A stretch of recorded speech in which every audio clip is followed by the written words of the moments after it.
eyes do you know? Do you know how to find favor in God's eyes? What must you be to find favor in God's eyes? Or what must you do in order to find favor in God's eyes? Do you have to be a child?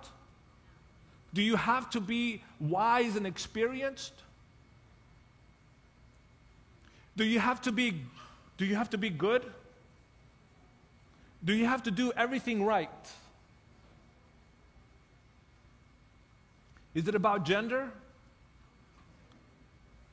Is it about ethnic race? What must you do to find favor in God's eyes? In the book of Titus, Paul talks quite a bit about favor and grace. In the book of Titus, chapter 2, verse 11, this is what Paul says: the grace or what? Favor of God that brings salvation has appeared to how many men? To all men.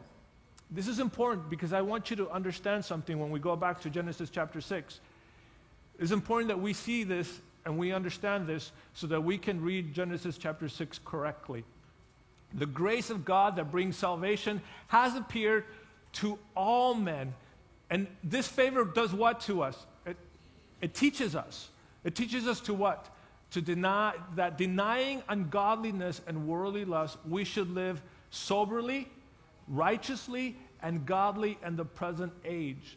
So favor comes first, and favor impulses us, teaches us, moves us, inspires us to live godly lives, to deny ungodliness, to deny lust, and to say yes to righteousness, right? And to live soberly in this present age. So here's what I want you to remember. Favor comes first, and then these things come as a consequence of favor, because we'll touch on that in a little bit. So let's finish reading this. Looking for the blessed hope and glorious appearing of our great God and Savior Jesus Christ, who gave himself for us, that he might redeem us from every lawless deed and purify for himself his own special people, zealous for good work. So one more time, what came first? Favor. Very good.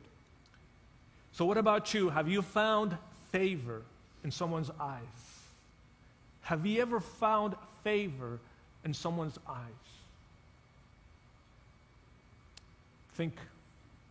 Think of a time and experience in your life when you realized that you had found favor in someone's eyes.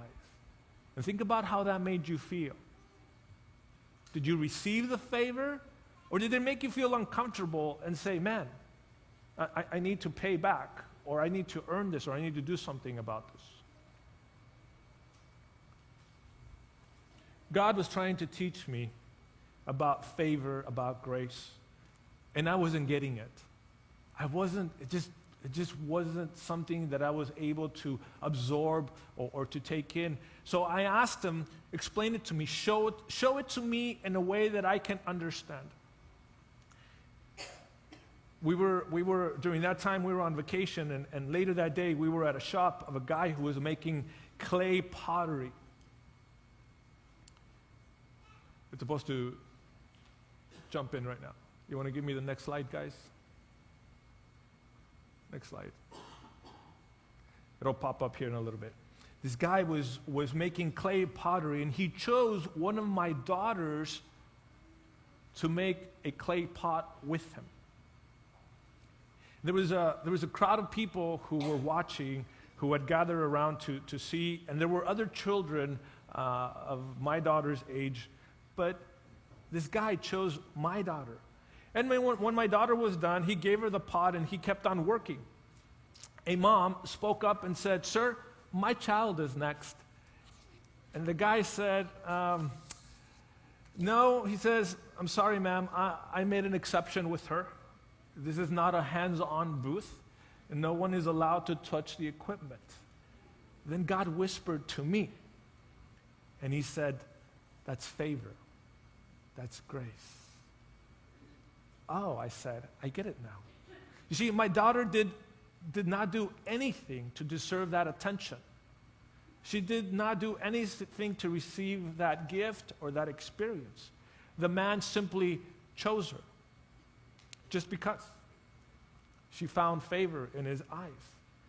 But it wasn't because of anything she had done. He just chose her. Right? I want you to understand that this applies to you and I. God has already given you grace. You've already found favor in his eyes. He has found favor. We have found favor in his eyes, and proof of this is this text. For God so loved the world that he gave. You see, that giving is grace. That giving is favor. You don't have to go looking for God's favor. It's already with you.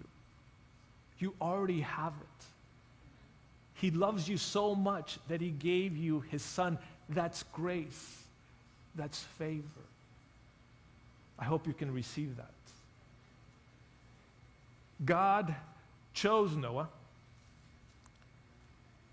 not because Noah was better than everybody else. Yes, it says that he was a just man, and we're going to look at that. But what comes first? Favor or just?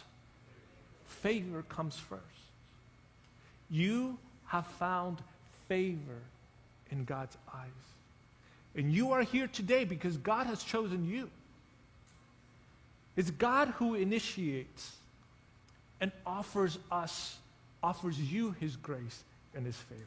And none of us have come to